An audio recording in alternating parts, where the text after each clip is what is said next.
Hello friends, how are you? Hope you all are doing great.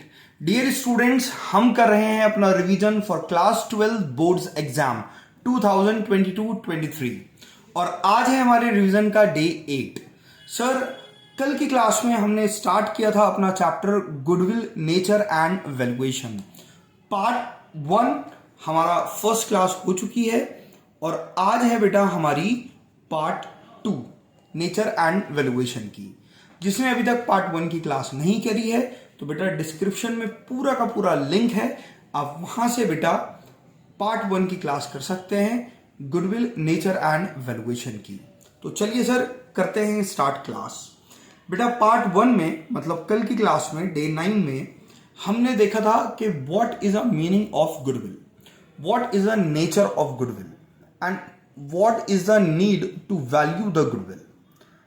उसके अलावा हमने methods देखे थे कि कौन कौन से मेथड्स होते हैं बेटा वैल्यूएशन के गुडविल के, और वहां पर हमने कैलकुलेशन भी समझी थी कि कैलकुलेशन क्या होगी.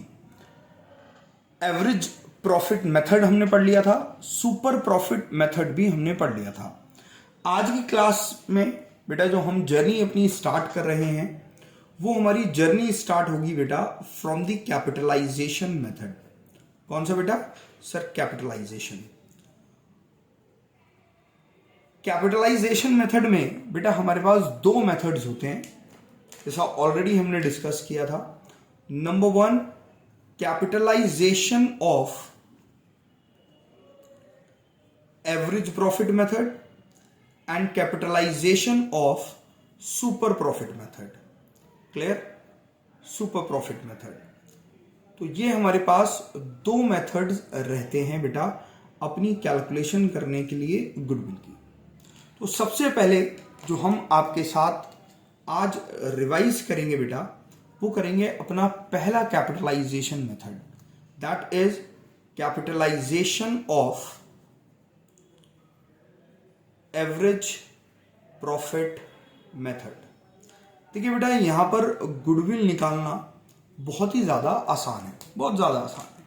सिर्फ कुछ स्टेप्स हैं बच्चा जो आपको एक बार समझ लेने हैं और उसके बाद आप आसानी से गुडविल की कैलकुलेशन कर पाएंगे. Now calculation of goodwill. Goodwill कैसे कैलकुलेट होगी? तो देखिए बेटा कुछ स्टेप हैं यहाँ. स्टेप 1, सबसे पहले कैलकुलेट कर लीजिए एवरेज प्रॉफिट. क्या कैलकुलेट कर लीजिए बेटा? Average profit. एवरेज प्रॉफिट कैसे कैलकुलेट होता है ये ऑलरेडी बेटा आपको पता है. आफ्टर कैलकुलेटिंग एवरेज प्रॉफिट हमारा स्टेप 2 है बेटा calculate capitalised value of the firm. और ये कैपिटलाइज्ड वैल्यू कैसे निकलेगी बेटा? ये कैपिटलाइज्ड वैल्यू निकलती है average profit divided by normal rate of return, जो हमें परसेंटेज में क्वेश्चन के अंदर गिवन होगा. अभी एग्जांपल में भी देखेंगे हम. Now step 3. स्टेप 3 होगा सर कैलकुलेट कैपिटल एम्प्लॉयड. ये क्वेश्चन में कैपिटल एम्प्लॉयड गिवन होगा, नहीं गिवन होगा तो हम कैपिटल एम्प्लॉयड को निकालेंगे. अभी हम देखेंगे एग्जाम्पल में कि कैपिटल एम्प्लॉयड को कैसे कंप्यूट किया जाता है. एंड स्टेप 4 हम गुडविल का फॉर्मूला अप्लाई करेंगे. And the formula of the goodwill in average profit method capitalization is total capitalized value जो हमने बेटा स्टेप 2 में निकाला माइनस कैपिटल एम्प्लॉयड जो हमने बेटा स्टेप 3 में निकाला. Is that clear? अगर मैं टोटल कैपिटलाइज्ड वैल्यू में से बेटा कैपिटल एम्प्लॉयड माइनस कर दूं तो मुझे गुडविल निकल कर आ जाएगी. इसका मतलब simply step 2 minus step 3. Clear? आइए सर एक अच्छा सा एग्जाम्पल लेते हैं और समझते हैं कि गुडविल कैसे कंप्यूट होगी by capitalization of average profit method. Clear? चलिए सर स्टार्ट करते हैं। एक सुंदर सा एग्जाम्पल। फॉर एग्जाम्पल हमें एक क्वेश्चन गिवन है कि a firm earn ₹60,000 as profit. एक फर्म ने ₹60,000 प्रॉफिट कमाया। The normal rate of return is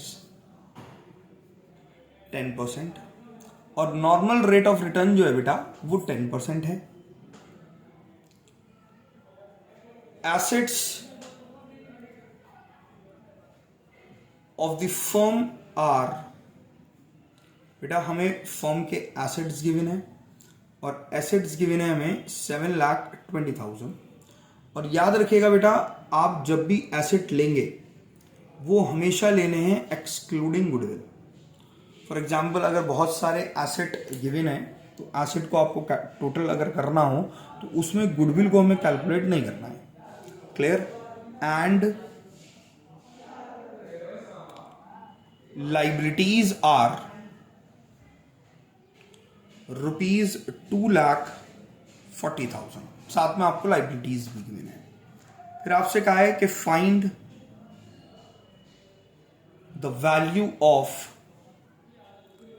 goodwill by capitalization of average profit method. तो बेटा आपको यहां पर गुडविल कंप्यूट करनी है by the average profit method. Clear? तो बहुत ही सिंपल सी हमारी कैलकुलेशन रहेगी गुडविल को कैलकुलेट करने के लिए। क्लियर? आइए बेटा कैलकुलेट करते हैं अपनी गुडविल। बेटा स्टेप 1, और स्टेप 1 क्या था? हमें सबसे पहले कंप्यूट करना था एवरेज प्रॉफिट। एवरेज प्रॉफिट कितना है बेटा? हमें यहां पर 3-4 साल का प्रॉफिट गिवन नहीं है। अगर 3-4 साल का प्रॉफिट गिवन होता तो बेटा हम एवरेज भी कंप्यूट कर लेते, लेकिन हमें 3-4 साल का प्रॉफिट गिवन नहीं है, हमें केवल 1 ही साल का प्रॉफिट गिवन है। और जब 1 साल का प्रॉफिट गिवन है बेटा तो हम इसी प्रॉफिट को अज्यूम कर लेंगे कि यही हमारा क्या है, एवरेज प्रॉफिट। क्लियर? उसके बाद स्टेप 2 हम कंप्यूट करेंगे अपनी कैपिटलाइज्ड वैल्यू। बेटा कैपिटलाइज्ड वैल्यू का फॉर्मूला क्या था sir? Average profit upon normal rate of return. Clear? Average profit कितना है हमारा सर? 60,000 divided by 10 into 100। तो ये कैपिटलाइज वैल्यू आ गई सर हमारी कितनी? 6 लाख। कितनी आ गई बेटा? 6 लाख। Is that clear? हाँ जी sir. Now third is capital employed. Capital employed बेटा वो पैसा होता है जो अल्टीमेटली हमारा बिजनेस में इन्वेस्ट होता है, हमारा अपना पैसा। क्लियर? तो देखिए हमारा कैपिटल इंप्लॉयड का एक फॉर्मूला होता है total assets minus total liabilities. बस याद रखिएगा, अगर आप ये फॉर्मूला लगाएंगे तो एसेट्स में आपको बेटा गुडविल को अज्यूम नहीं करना है, एक्सक्लूडिंग गुडविल। क्लियर? तो टोटल एसेट कितने हैं बेटा हमारे पास सर? टोटल एसेट है 7,20,000। टोटल लाइबिलिटीज कितनी है सर? लाइबिलिटीज हैं 2,40,000। तो हमारी कैपिटल इंप्लॉयड कितनी आ गई सर? ये आ गई 4,80,000। एंड द लास्ट, अब हम फॉर्मूला पुट कर सकते हैं सर किसका? गुडविल का। And the formula is total capitalized value minus capital employed. Clear है बेटा? कैपिटलाइज्ड वैल्यू कितनी है सर? कैपिटलाइज्ड वैल्यू थी हमारी 6 लाख और माइनस हो जाएगा बेटा 4,80,000। इट मीन्स आंसर आ गया ₹1,20,000 और ये ₹1,20,000 ही बेटा हमारी गुडविल है। Is that clear? तो बहुत ही सिंपल सी कैलकुलेशन। स्टेप 1 हमें एवरेज प्रॉफिट निकालना है, स्टेप 2 हमें कैपिटलाइज वैल्यू निकालनी है, स्टेप 3 हमें कैपिटल एम्प्लॉयड निकालना है और स्टेप 4 बेटा हमें गुडविल का फॉर्मूला लगाकर गुडविल को कंप्यूट कर लेना है। Is that clear? दूसरा जो हमारा मेथड है सर वो है हमारा सुपर प्रॉफिट मेथड। तो आइए सर उसे देखते हैं आप कैसे करते हैं। The second method is capitalization of super profit. बहुत ही सिंपल बेटा यहां पर गुडविल का फॉर्मूला होता है, बहुत ही सिंपल फॉर्मूला। सर वो क्या? देखिए बेटा यहां पर हम गुडविल को सुपर प्रॉफिट को सिर्फ कैपिटलाइज कर देंगे, मतलब super profit divided by normal rate of return. बस हमें सुपर प्रॉफिट को डिवाइड कर देना है बेटा किससे? नॉर्मल रेट ऑफ रिटर्न से। तो वो हमारा फॉर्मूला हो जाएगा बेटा किसका? गुडविल का। Is that clear? आइए सर एग्जाम्पल लेते हैं और एग्जाम्पल से समझते हैं कि हम कैसे गुडविल को कंप्यूट करेंगे। यहां पर फॉर एग्जाम्पल क्वेश्चन में गिवन है एवरेज प्रॉफिट और एवरेज प्रॉफिट गिवन है सर हमें 1,50,000 रुपीज। क्लियर? इसके अलावा हमें टोटल एसेट्स गिवन है, अगेन एक्सक्लूडिंग गुडविल, और वो गिवन है सर हमें 14 लाख के। इसी के साथ हमें क्वेश्चन के अंदर बेटा लाइबिलिटीज गिवन है और लाइबिलिटीज गिवन है सर हमें ₹4 लाख। क्लियर? और हमें normal rate of return given है and the normal rate of return is rate of return is 10%। ना अब कैसे निकालना है? तो बहुत ही सिंपल सी हमारी कैलकुलेशन रहेंगी सर। गुडविल का फॉर्मूला हमें पता ही है, तो हम सॉल्यूशन करते वक्त बेटा सबसे पहले गुडविल का फॉर्मूला अप्लाई करेंगे और गुडविल का फॉर्मूला होता है कि super profit upon normal rate of return. अब सर हमें सुपर प्रॉफिट तो पता ही नहीं है अभी, तो बेटा कोई बात नहीं, हम वर्किंग नोट बना लेंगे और वर्किंग नोट में सुपर प्रॉफिट को कंप्यूट कर लेंगे। सर सुपर प्रॉफिट को कंप्यूट करने का क्या फॉर्मूला था? बेटा सुपर प्रॉफिट को कंप्यूट करने का फॉर्मूला था average profit minus normal profit. Sir average profit तो हमें क्वेश्चन में गिवन है, बिल्कुल ठीक। कितना है देखो बेटा सर 1,50,000, तो ये लो बेटा एवरेज प्रॉफिट हमारा कितना हो गया 1,50,000 और इस 1,50,000 में से हम माइनस करेंगे क्या? Normal profit. नॉर्मल प्रॉफिट क्या होता है? नॉर्मल प्रॉफिट होता है सर कैपिटल एम्प्लॉयड का रेट ऑफ रिटर्न। क्लियर? मतलब नॉर्मली हम कितना पैसा कमाते। तो देखिए ये रहा हमारा नॉर्मल प्रॉफिट। बेटा बिजनेस में देखो हमारा कितना पैसा लगा हुआ है बेटा 10 लाख रुपीज, 14 लाख रुपीज के तो एसेट्स हैं, लेकिन उसमें से 4 लाख रुपीज की क्या है? लाइबिलिटीज। इट मींस हमारी जो कैपिटल एम्प्लॉयड है वो है बेटा 10 लाख और नॉर्मली कितना परसेंट लोग पैसा कमाते हैं? 10%। इट मींस 10 लाख पर 10% पैसा हमें कमाना चाहिए। तो नॉर्मली हमें जो पैसा कमाना चाहिए बेटा वो कमाना चाहिए 1 लाख रुपीज। कितना? 1 लाख। तो एवरेज प्रॉफिट है हमारा 1,50,000, नॉर्मल प्रॉफिट है सर हमारा 1 लाख, जो हमने क्या कर दिया यहां से माइनस। तो बेटा सुपर प्रॉफिट निकल कर आ जाएगा विच इज ₹50,000। क्लियर? और एक बार सुपर प्रॉफिट आपके पास आ गया है तो अब आप इसको फॉर्मूले में पुट कर सकते हैं।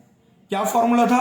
Super profit 50,000 divided by normal rate of return. Normal rate of return कितना है? 10%। तो डिवाइडेड बाय 10 इंटू 100। अगर डिवाइड बेटा 10% से करना है 100 को मल्टीप्लाई कर देते हैं तो बेटा कितना आ गया? ये आ गया सर हमारा 5 लाख।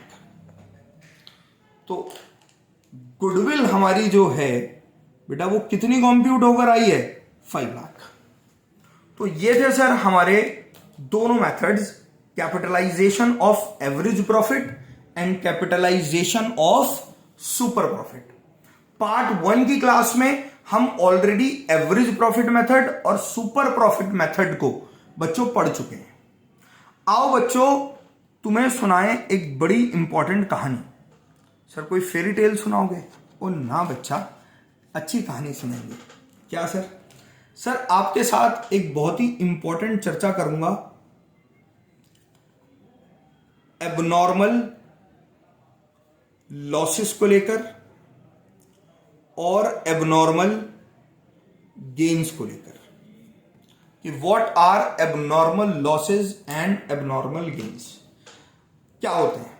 देखिए बेटा, कोई भी जो एक्सपेंस होते हैं या कोई भी जो इनकम होती है, अगर मैं किसी भी एक्सपेंस की बात करूं या किसी भी इनकम की बात करूं तो सर वो दो नेचर की होती हैं।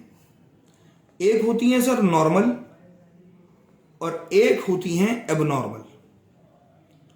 नॉर्मल कौन सी होती है? सर नॉर्मल एक्सपेंसेस या नॉर्मल इनकम्स वो होते हैं जो बिजनेस के डे टू डे एक्टिविटीज से रिलेटेड होते हैं, जैसे सैलरीज, रेंट,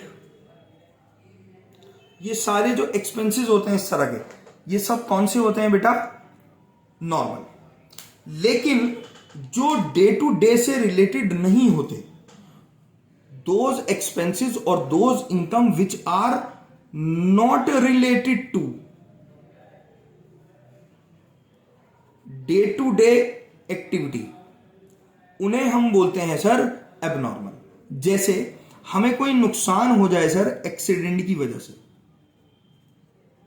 हमें कोई नुकसान हो जाए आग लगने की वजह से, फायर, या थेफ्ट हो, चोरी, या हमें कोई इनकम हो जाए, फॉर एग्जांपल हमें कोई इंश्योरेंस का पैसा मिल जाए। भाई वो इसी बार तो मिला है, हर बार थोड़ी मिलेगा, तो उन्हें हम बोलते हैं सर एबनॉर्मल। सर क्यों बताया आपने ये बात? बेटा ये इसलिए बताई कि जो एबनॉर्मल आइटम्स हैं, चाहे वो एबनॉर्मल एक्सपेंसेस हों, चाहे वो एबनॉर्मल एक्सपेंसेस हों या चाहे एबनॉर्मल इनकम हो, बेटा वाइल कैलकुलेटिंग गुडविल हम उनको कंसिडर नहीं करते, कंसिडर नहीं करते। सो एबनॉर्मल आइटम के जो एक्सपेंसेस होंगे, मतलब एबनॉर्मल एक्सपेंसेस और abnormal income are not considered, उनको कंसिडर बच्चों नहीं किया जाएगा वाइल कंप्यूटिंग गुडविल। गुडविल निकालते वक्त उनको कंप्यूट, उनको कंसिडर नहीं करना। मतलब फॉर एग्जाम्पल आपको गुडविल निकालनी है, आपको कंप्यूट करनी है बेटा गुडविल, ठीक है सर। और फॉर एग्जाम्पल आपको गुडविल कंप्यूट करनी है एवरेज प्रॉफिट से, और किसी भी प्रॉफिट से करनी हो बेटा, कोई से भी मेथड से। मैं ऐसा मानता हूं कि आपको गुडविल जो कंप्यूट करनी है अभी, वो कौन से मेथड से करनी है बेटा? एवरेज प्रॉफिट मेथड से। Is that clear? और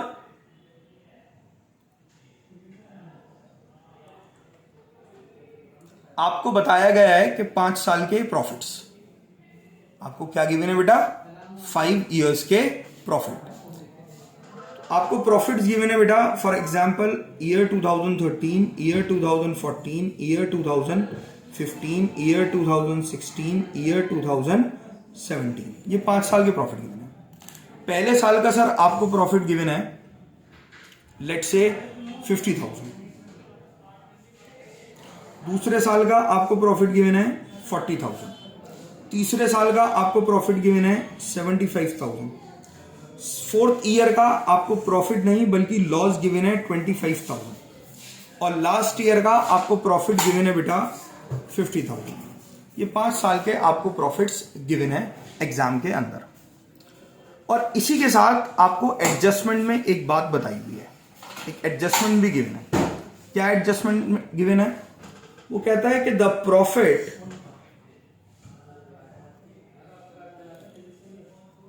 of 2014 was calculated after charging rupees 10,000 for goods by fire. Is that clear? कि ये हमारे 5 हमें प्रॉफिट्स गिवन है और साथ में हमें एडजस्टमेंट गिवन है कि जो ईयर 2014 का प्रॉफिट है ये कैलकुलेट हुआ है आफ्टर चार्जिंग, मतलब माइनस करने के बाद। क्यों? क्योंकि ये एक एक्सपेंस हुआ था, किस वजह से? गुड्स बाय फायर, आग लगने की वजह से। तो अब मुझे बताइए सर, आग लगना एक्सपेंस है, लॉस है या नहीं? सर बिल्कुल है। सर एबनॉर्मल है या नॉर्मल है? सर ये डे टू डे लाइफ का तो है नहीं, इसलिए ये एक्सपेंस कौन सा माना जाएगा? एबनॉर्मल। क्लियर? तो एक एबनॉर्मल एक्सपेंस को माइनस करने के बाद प्रॉफिट आया था 40,000, जो बिल्कुल सही था। अकाउंटिंग में पीएनएल अकाउंट बनाते वक्त बिल्कुल ऐसा ही करना है। लेकिन जब गुडविल को कंप्यूट करना है आपको, तो बेटा एबनॉर्मल लॉसेस को आपको कंसिडर नहीं करना। तो for computing goodwill you don't have to consider this abnormal profit। तो बेटा अगर मैं आपसे कहूं कि आपको गुडविल निकालनी है बेटा फ्रॉम एवरेज प्रॉफिट मेथड, तो the formula is average profit into number of years purchase. Clear? For example question में हमें एवरेज प्रॉफिट भी गिवन है, ईयर परचेज भी गिवन है, और वो ईयर परचेज हमें गिवन है बेटा 3 ईयर्स परचेज। कितना? 3 years purchase. Now average profit, average profit क्या होता है? एवरेज प्रॉफिट होता है सर कि सारी प्रॉफिट्स को हम क्या करेंगे? ऐड करेंगे और उसको डिवाइड कर देंगे नंबर ऑफ ईयर से, कि जितने सालों से को हम प्लस कर रहे हैं। बेटा देखिए एवरेज प्रॉफिट 50,000, दूसरे साल का प्रॉफिट कितना है? 40, लेकिन हम 40 नहीं लेंगे। क्यों? क्योंकि ये 40 आया था एबनॉर्मल लॉस को माइनस करने के बाद, तो हम उसे कंसिडर नहीं करना। तो हम सेकेंड ईयर का प्रॉफिट भी कंसिडर करेंगे 50,000। Is that clear? कितना कंसिडर करेंगे? 50,000। क्लियर? दूसरे साल का प्रॉफिट 75,000 प्लस 50,000, लॉस को मैं माइनस कर रहा हूं 25,000 डिवाइडेड बाय 5 इंटू 3। क्लियर? तो 2 lakh divided by 5 that is 40,000 and 40,000 into 3 is 1,20,000। Is that clear? ये है बहुत ही हमारा सिंपल। अगर क्वेश्चन में लिखा होता कि ये 50,000 20,000 के एबनॉर्मल गेन के बाद आया है, तो इसका मतलब पीएनएल अकाउंट में एबनॉर्मल गेन प्लस हुआ होता। बट गुडविल को कंप्यूट करने के लिए मैं इसमें से 50,000 में से माइनस कर देता। सर क्या? 20,000 एबनॉर्मल गेन। फिर हम कंसिडर करते हैं कितनी? 30। Is that clear? तो ये था सर हमारा पूरा का पूरा गुडविल, जहां पे हमने गुडविल को पढ़ा, गुडविल के नेचर के बारे में पढ़ा, गुडविल की क्या फैक्टर अफेक्टिंग है वो पढ़ा, हमने पढ़ा कि क्यों हम गुडविल को कैलकुलेट करते हैं, मेथड्स क्या होते हैं, और रेस्पेक्टिव मेथड्स में गुडविल की कैलकुलेशंस कैसे होंगी, हमने सर ये देखा। Calculation of goodwill by average profit, calculation of goodwill by super profit and calculation of goodwill by capitalization method. Clear? Capitalization of average भी और कैपिटलाइजेशन ऑफ सुपर प्रॉफिट भी। अगेन आज की जो हमारी क्लास थी सर वो स्टार्ट हुई थी कहां से? कैपिटलाइजेशन मेथड से, क्योंकि ये था हमारा पार्ट 2। तो अगर पार्ट 1 आपको करना है तो डिस्क्रिप्शन में लिंक है, आप वहां से करिएगा। क्लियर है? चलिए, थैंक यू सो मच बेटा। आज की क्लास यहीं तक। कल नेक्स्ट टॉपिक के साथ रिवीजन करेंगे नई चीजों का। Thank you.